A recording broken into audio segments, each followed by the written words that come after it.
The Telltale Heart by Edgar Allan Poe.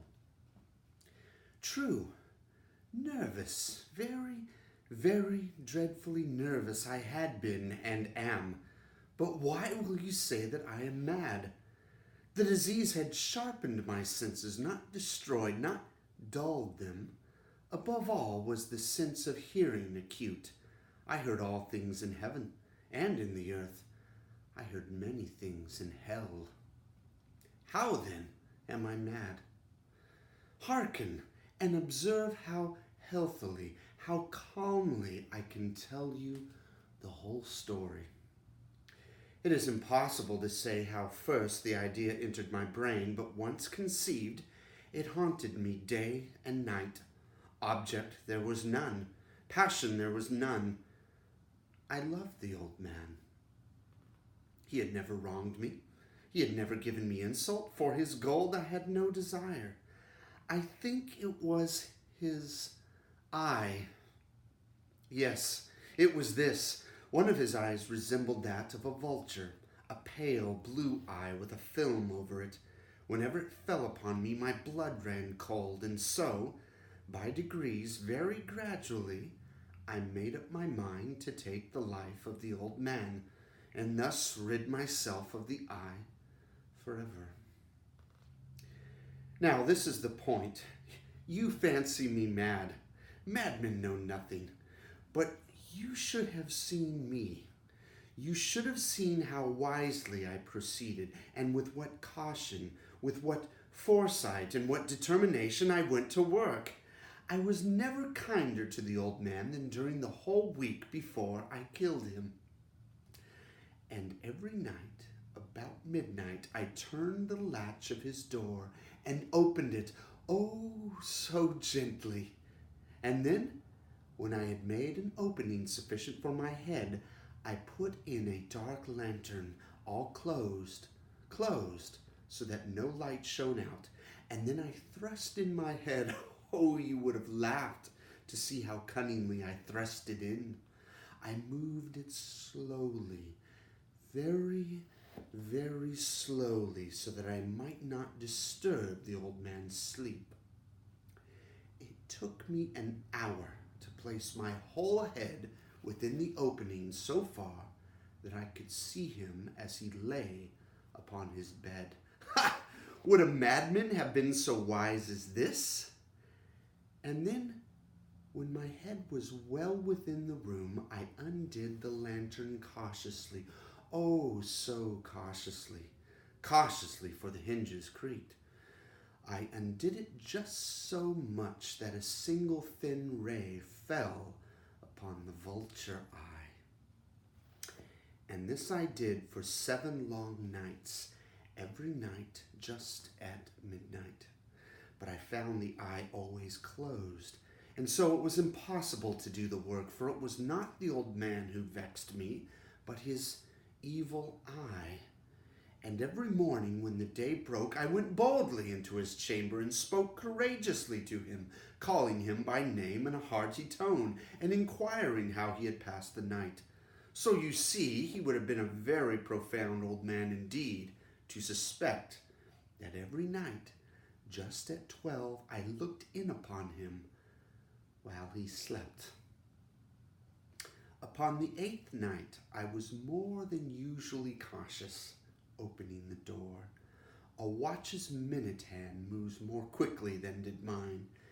Never before that night had I felt the extent of my powers, of my sagacity.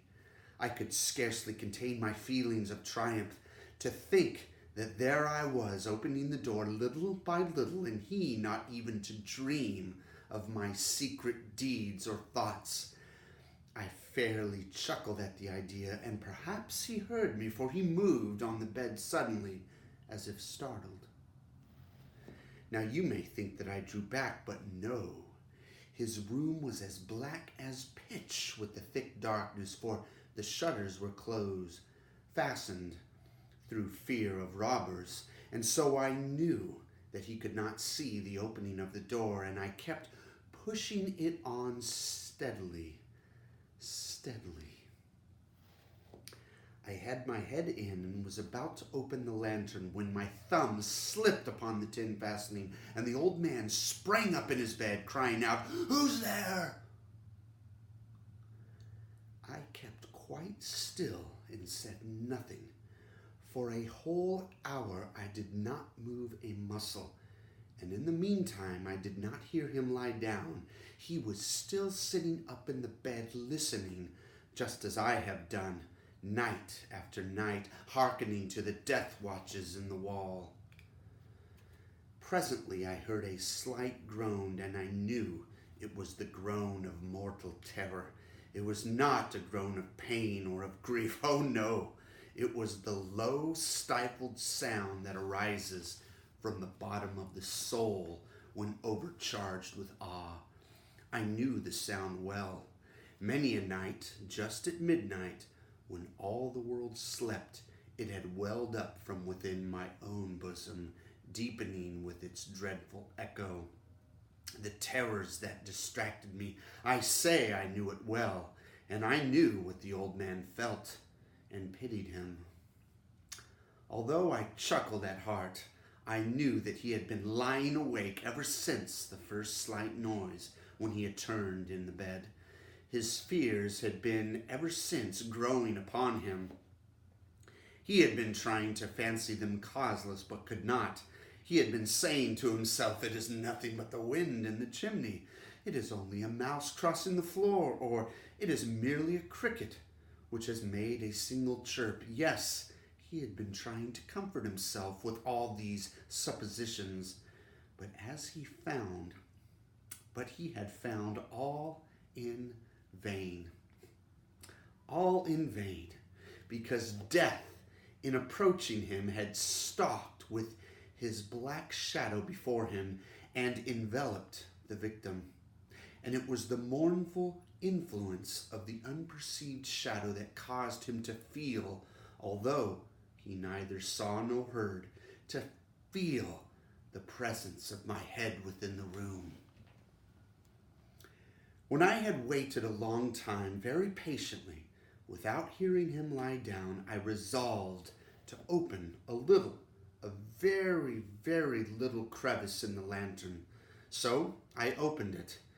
You cannot imagine how stealthily, until at length a single dim ray, like the thread of a spider, shot out from the crevice and full upon the vulture eye. It was open, wide open, and I grew furious as I gazed upon it.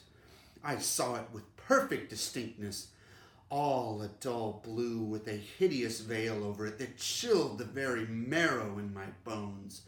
But I could see nothing else of the old man's face or person, for I had directed the ray as if by instinct precisely upon the damned spot.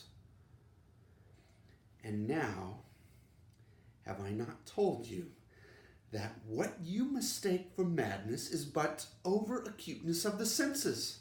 Now, I say, there came to my ears a low, dull, quick sound, such as a watch makes when enveloped in cotton. I knew that sound well, too. It was the beating of the old man's heart. It increased my fury, as the beating of a drum stimulates the soldier into courage. But even yet I refrained and kept still. I scarcely breathed. I held the lantern motionless. I tried how steadily I could maintain the ray upon the eye. Meantime, the hellish tattoo of the heart increased. It grew quicker and louder every instant. The old man's terror must have been extreme. It grew louder, I say, louder every moment. Do you mark me well? I have told you that I am nervous, so I am nervous. And now, at the dead hour of the night, amid the dreadful silence of that old house, so strange a noise as this excited me to uncontrollable terror.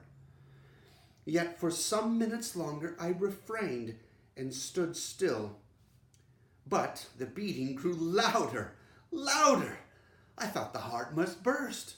And now a new anxiety seized me. The sound would be heard by a neighbor. The old man's hour had come. With a loud yell, I threw open the lantern and leaped into the room. He shrieked once only.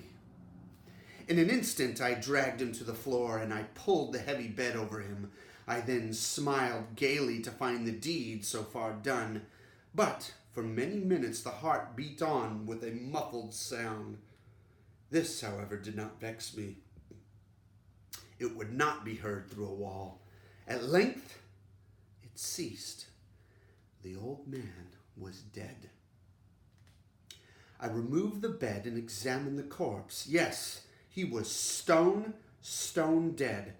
I placed my hand upon the heart and held it there many minutes. There was no pulsation. He was stone dead. His eye would trouble me no more. If you still think me mad, you will think so no longer when I describe the wise precautions I took for the concealment of the body. The night waned, and I worked hastily but in silence. First of all, I dismembered the corpse. I cut off the head and the arms and the legs. I then took up 3 planks from the floorings of the chamber and deposited all between the scantlings. I then replaced the boards so cleverly, so cunningly, that no human eye, not even his, could have detected anything wrong. There was nothing to wash out, no stain of any kind, no blood spot whatever. I had been too wary for that. A tub had caught all. When I had made an end of these labors, it was 4 o'clock, still dark as midnight. As the bell sounded the hour, there came a knocking at the street door. I went down to open it with a light heart, for what had I now to fear? There entered 3 men who introduced themselves with perfect suavity as officers of the police. A shriek had been heard by a neighbor during the night. Suspicion of foul play had been aroused. Information had been lodged at the police office, and they, the officers, had been deputed to search the premises. I smiled. For what had I to fear? I bade the gentleman welcome. The shriek, I said, was my own in a dream. The old man, I mentioned, was absent in the country. I took my visitors all over the house. I bade them search well. I led them at length to his chamber. I showed them his treasures, secure, undisturbed. In the enthusiasm of my confidence, I brought chairs into the room and desired them here to rest from their fatigues, while I myself, in wild audacity of my perfect triumph, placed my own seat upon the very spot beneath which reposed the corpse of the victim. The officers were satisfied. My manner had convinced them. I was singularly at ease. They sat, and while I answered cheerily, they chatted familiar things. But ere long, I felt myself getting pale and wished them gone. My head ached, and I fancied a ringing in my ears, but still they sat and still chatted. The ringing became more distinct. It continued and became more distinct.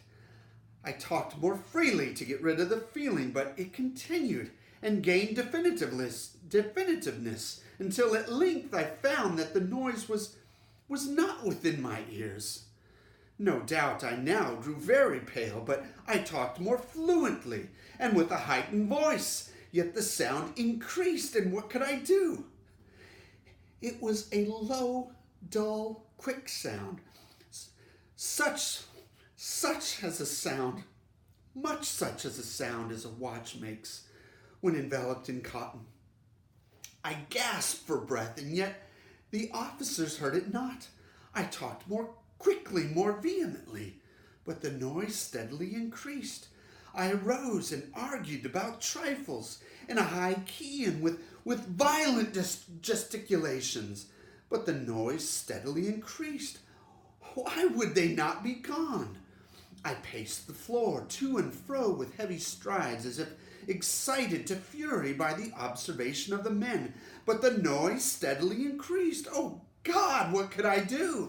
I foamed, I raved, I swore. I swung the chair upon which I had been sitting and grated it upon the boards, but the noise arose over all and continually increased. It grew louder, louder, louder, and still the men chatted pleasantly and smiled. Was it possible they heard it not? Almighty God, no, no, they heard, they suspected, they knew. And they were making a mockery of my horror. This I thought, and this I think. But anything was better than this agony. Anything was more tolerable than this derision. I could bear those hypocritical smiles no longer. I felt that I must scream or die. And now, again, hark! Louder! Louder! Villains! I shrieked. Dissemble no more! I admit the deed! Tear up the blanks! Here! Here! It is the beating of his hideous heart!